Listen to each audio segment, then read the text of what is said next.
भारतीय सनातन संस्कृति में शंखनाद का विशेष महत्व है। महाभारत काल की बात कर लें तो आपने देखा होगा कि कौरवों और पांडवों के बीच में जब युद्ध का ऐलान होता था तो शंखनाद के साथ ही उसका ऐलान होता था।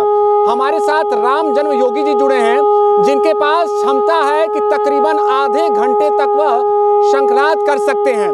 निश्चित तौर पर यह इनकी अद्भुत प्रतिभा है और इसको केवल उन्होंने देश में ही नहीं, भारत में ही नहीं, बल्कि विदेशों में भी साबित किया है।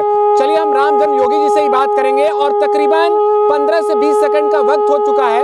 ये लगातार शंखनाद कर रहे हैं और इनके पास क्षमता है कि आधे घंटे से भी अधिक समय तक शंखनाद कर सकते हैं। तो ये लगातार जारी है। हम बात भी करेंगे राम जन्म योगी जी से।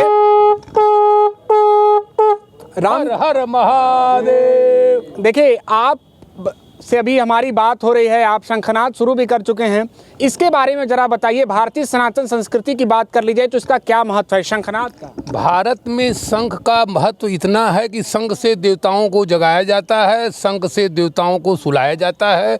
शंख भारतीय संस्कृति की धरोहर है, धर्म का प्राण है, सनातन की नींव है। समुद्र से निकले 14 रत्नों में एक रत्न है और 9 निधियों में एक निधि है। 1842 में बर्लिन में सम्मेलन हुआ कि भारत में शंख का इतना महात्म्य क्यों है। उन्होंने आवाज़ को कैच किया और उस पर शोध किया। इस निष्कर्ष पर पहुँचे कि जैसे अग्नि और घी का समावेश होने पर वातावरण शुद्ध होता है, वैसे जहाँ शंख बजती है उससे जो ध्वनि निकलती है, ध्वनि से जो तरंगें प्रवाहित होती हैं वह बैक्टीरिया नाशक होती है। इसीलिए हमारे ऋषि मुनियों ने पहले ही कहा था, शंख बजे बला भगे। शंख बजे बला भजे। आप आधे घंटे से ज़्यादा तक शंख बजा लेते हैं, ये आपके नाम एक अनोखा रिकॉर्ड भी है।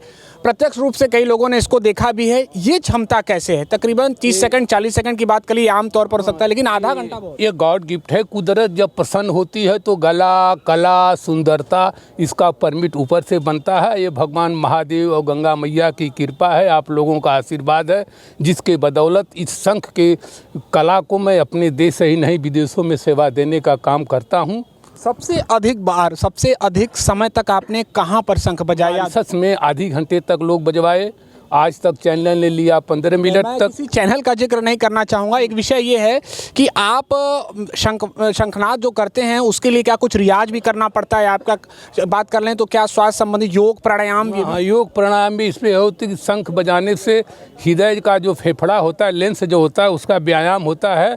शंख बजाने से हार्ट का मरीज कभी आदमी नहीं होता है, इसके व्यायाम में होता है। अच्छा, आपकी उम्र कितनी होगी रामजन योगी? उम्र होगी 67 साल की। मैं BHU के स्नातक हूँ। अच्छा। मेरी एक शौक़ रही है कि मरने के बाद भी मैं जिंदा रहूँ। अच्छा, मरने के बाद भी आप जिंदा रहें।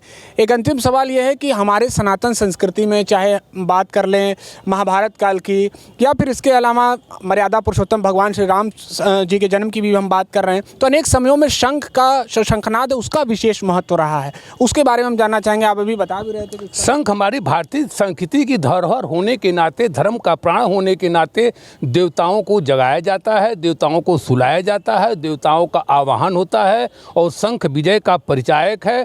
और शंख जहाँ बजती है उस जितनी दूर तक ध्वनि जाती है उतनी दूर तक बैक्टीरिया नष्ट होते हैं। वैज्ञानिक रहस्य है, वैज्ञानिक रहस्य। हाँ। तो आज के युवाओं को क्या आप सलाह देंगे? किसी भी धर्म के लोग हों, किसी भी जाति के लोग हों, क्या उन्हें शंख बजाना चाहिए अपने स्वास्थ्य के हित के लिए भी? नहीं, शंख तो बजाना सभी को चाहिए, हर घरों में बजाना चाहिए, क्योंकि ये हमारी संस्कृति है, सभ्यता है और धर्म का से इसका जुड़ाव है। इससे आध्यात्मिक लाभ, देवताओं का आवाहन, व्यक्तिगत लाभ स्वास्थ्य के लिए और वैज्ञानिक लाभ वातावरण के लिए, तीनों है इसमें।